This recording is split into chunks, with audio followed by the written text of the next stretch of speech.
Good day, country St. Martin. This is yours truly, Pamela Gordon-Carty. I'm your candidate number 7 and I'm running on the SAM slate. Remember I mentioned before that it has 7 points that I'm going to be focusing on this government period once Sam elected into office. We spoke about discussion point number 1, which was education. We spoke about discussion point number 2, which was labor. And today we will be bringing forth discussion point number 3, which is taxes. When we talk in taxes, we can go many directions with taxes. But there is 3 topics within the taxes that I would like to tackle today with you, the public. One of them will be the operation of the tax office. 2, the businesses on country St. Martin with a deviation of investors, foreign businesses and local businesses. And the last one will be our pensioners. So let's go back to the first topic, the first layer within the tax topic, which is the operation of the tax office. The tax office has been complaining for many years now about their system. The system is very outdated, but on the other end, we have to look into what is it that tax office is doing that is not being effective when doing collections. Because we also heard that the former Minister of Finances was saying that tax compliance is 34 to 40% on the island. Now, if you look at the strategy that the tax office is using, it's basically a fear tactic strategy, because there is no way a small business can make a profit tax of $250,000. So if you are using this strategy, 1, you are basically going to increase non-compliance. 2, you are working emotionally on the stress level that we mentioned about already. You are contributing into the stress level amongst our businesses, which is not good for the economy. It's not good for the human being. And it has a trickle-down effect on the employees and on collection of any type of revenue for country St. Martin. So that is one of the problems when it comes to compliance with the taxes on country St. Martin. So besides it being a technical problem, which is the system itself, which is outdated, the strategy that is being used at the tax office is not the right one. We're supposed to be, as a tax office, friends with the businesses, friends with those that are contributing into the coffers. Therefore, I believe that a different approach is necessary, besides of course, upgrading the system. We need to, 1, educate our employees that are dealing with the consumers, that are dealing with the businesses. We need to change and educate the way they are approaching all of these individuals. You have employees that they do not have no work ethics. They do not know how to talk or speak to business owners.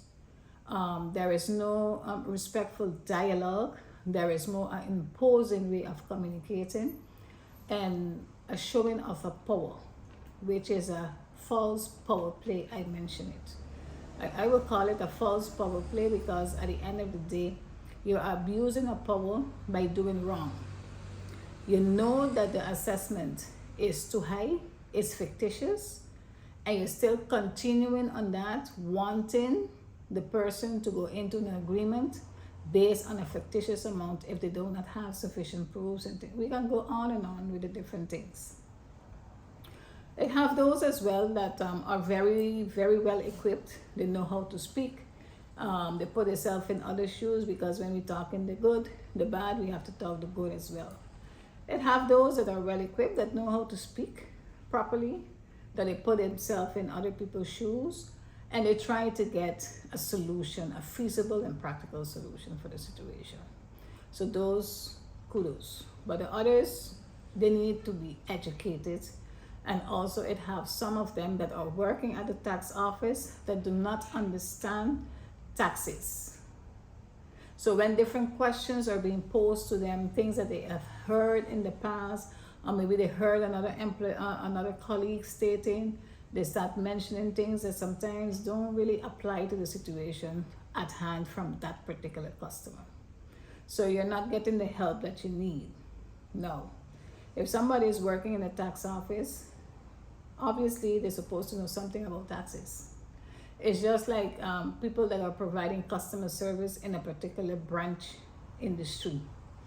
If they do not have that knowledge, the customer service is not going to be up to par, because they are lacking knowledge based on what they are profiling in. It's the same thing with taxes. So I would say that when we are making our selection for people that are dealing with these type of technical issues, they need to at least have basic knowledge of taxes. It's important because it alleviates the stress level between the communication between the customer that is at the other side, at the other end, and also the employee itself. They feel more relaxed. You know, at the end of the day, you want solutions for problems. You don't want that the customer have to be going back and forth, coming, feeling stressed. All of those things are contributors to the stress level of the population. The next thing that I want to talk about is the placing of liens, which is being done lately by the tax office, and is being done unlawfully in the sense of the way it is being placed. You cannot place a lien on an individual based on assessments. That's one. You cannot place a lien without giving the person the opportunity to file a written objection and have that discussion with the customer. At the end of the day, you are not in the pocket nor in the situation of the customer. There should be a way that you give that individual the opportunity to bring forth explanation of why things has gone, or things is going within the business. What are the possibilities? What amount can the person pay? Again, it's not a power play for you to show off your power in stating that, okay, this is the amount that I want you to pay, and this is what it is. The stories that you're hearing sometimes, and I as an accountant, I encounter that on a daily basis, that people will come and tell me the stories. They mention name of the collection officers, and certain names, you're hearing them regularly, and they are not providing the service that they have to provide to our population. And that's sad, because you have to remember, today you're in that position, but tomorrow you might not be in that position. You always have to remember as well, it can be a family of yours that is going through that situation, and you would want people to have remorse, or at least have mercy with that person. So whenever you're dealing and you're treating somebody in a particular way, just remember, how would you have feel if it was you? And then you will know exactly how to act the proper way with that individual. So education of our employees is very much important when we are conveying solutions, when we are communicating with our business sector, with our individuals that are trying to be in compliance with the taxes, which is something that is law-abiding citizens will want to be paying the taxes and doing the rightful things. The next thing that I want to discuss is the attitude of the employees and the attitude of people that are in stress. You have to remember, the collection officer or the tax office doesn't know what your situation is. So you cannot assume that they know. They're not living in your house. They're not part of your daily operations. So there is where communication comes forth again. You need to be able to communicate the situation so they can better understand. Now, it have some collection officers or some employees that by nature they are ignorant. That's within their character. So there must be another way that you have to find yourself in communicating with this person and try to bring them to reasoning, which sometimes can be very challenging and difficult. Because again, the ego is very high on the country, and you have the power play as well, which is very high on the country. So these are things that when we are dealing with education, which was our discussion point number 1, we're dealing with labor, which was our discussion point number 2. Here you can see where all these 3 things come together again. Nothing is standing on its own. Everything is linked together. So when you bring policies, laws, bring those thoughts, these are the things that we are looking at. We are not just looking at bringing laws to say we bring laws. You have to bring laws in order for you to curb certain things that is going on, in order for you to mitigate that people do not abuse their power. You also have to take into account both sides of the negotiation table, both sides of the matter that is going on, which is in this case would be the business, the individual versus the tax office. You have to also remember that, hey, you want the economy to flow as much as possible. You have to try to stimulate that people become more compliant. People will become more compliant when they get a good customer service, when they are well informed, when they feel that the person or the institution that they're dealing with is not wanting to press or push power down their throat and want to take away everything from them. It's not about making somebody a pauper in their own country. The tax office has to realize that they have a crucial role in the economy cycle and the compliance of taxes when it comes to collectivity of truthful taxes, I would say. Not assessments that so far is not truthful. So those fictitious assessments, they have to be corrected. We have to look into that. I think everything starts there. It starts with the assessment, the system, so the technicality of it, and also we have to look into educating those that are providing that service towards the population. The point number 2 under discussion point 3 is local businesses and investors. Now, we all know that investors have abused the law when it comes to the 5-year tax exemption. And we have realized that after 5 years, what they do is they just change the name and they continue doing business. It happens right in front of everybody's face. It's not something that people do not know. The thing is that needs to happen. We need to either reduce it and bring it to a total stop. Because where there is holes, people will always abuse it because the holes are there to be used. That's a human factor.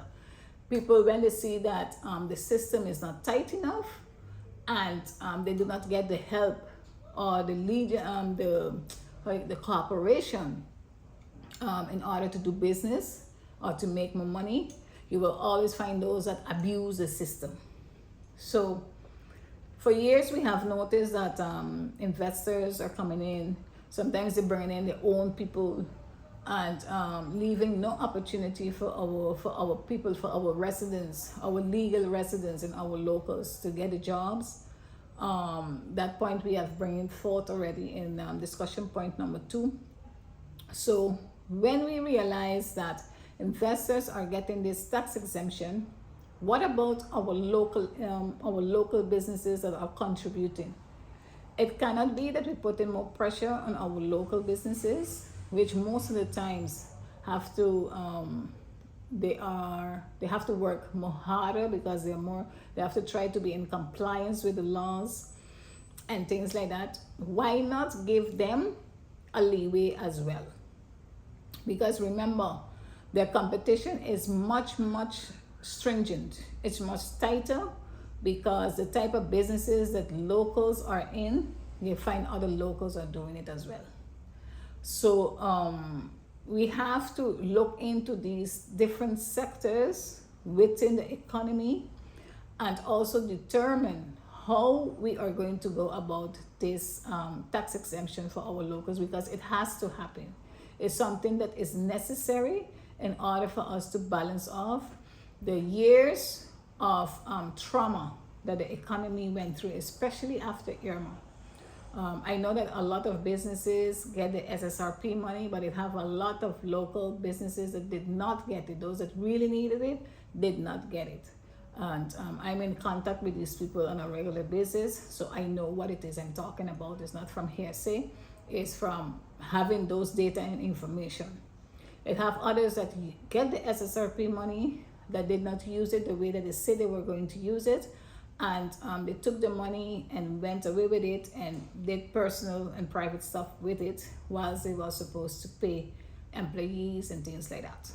So I believe that this is something that we on the SAM, we want to push, which is tax exemption for our local businesses. I think is very much important.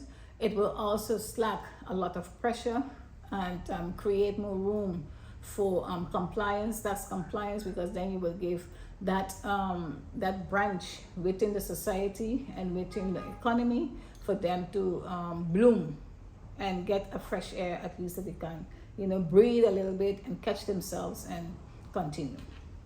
So 2 years tax exemption is what we are proposing. What based on my calculations that we have, again, refer back to my book Recovery Plan, Financial Recovery Plan. A 2 years tax exemption, if it's done properly and the way, in the sequence that we want to do it, it will have a positive effect on the economy. Point number 3, and which is very much important as well, is our pensioners. Pensioners is a vulnerable group within the society that we have to pay attention that, remember, the life cycle has shortened, is basically they are not contributing so much more into the economy, but have the role to play in the economy as far as it was brought to a particular point, and it deserves some sort of compensation. Again, we are living in a society where power play is very much prevalent. People like to exercise power on the vulnerable ones. People like to abuse the system as well. And people feel the ego trip is very high on countries in matter. So I believe that once you know that pensioners is a vulnerable group, you find that a lot of injustice is happening with this particular group. And I believe the rightful thing is for us to exempt them from taxes.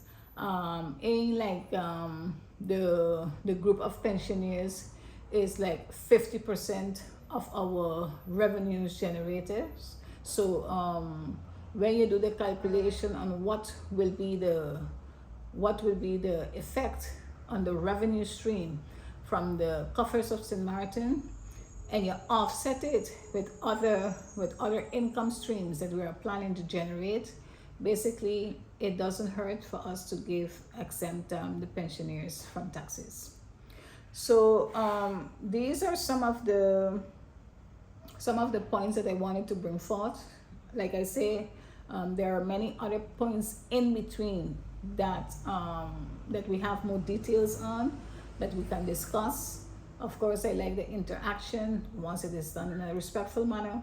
I would like to hear your comments, ideas, and we can discuss those, because again, not only me have solution, other people have solutions as well that I might have not thought about, and we can look into this. At the end of the day, it's about bringing a solution that is feasible, practical, and effective for the country, for the people of this country. It's not about me, it's about country St. Martin. So this is the next law that I already have ready. I have not presented it yet, but it is ready, the tax exemption for our pensioners. So these are just some of the solutions that I wanted to propose when we are talking taxes, and feel free to comment. And this coming election on the 19th of August, don't forget me. Vote candidate number 7. I am on the Sam's Lift, and my name is Pamela Gordon.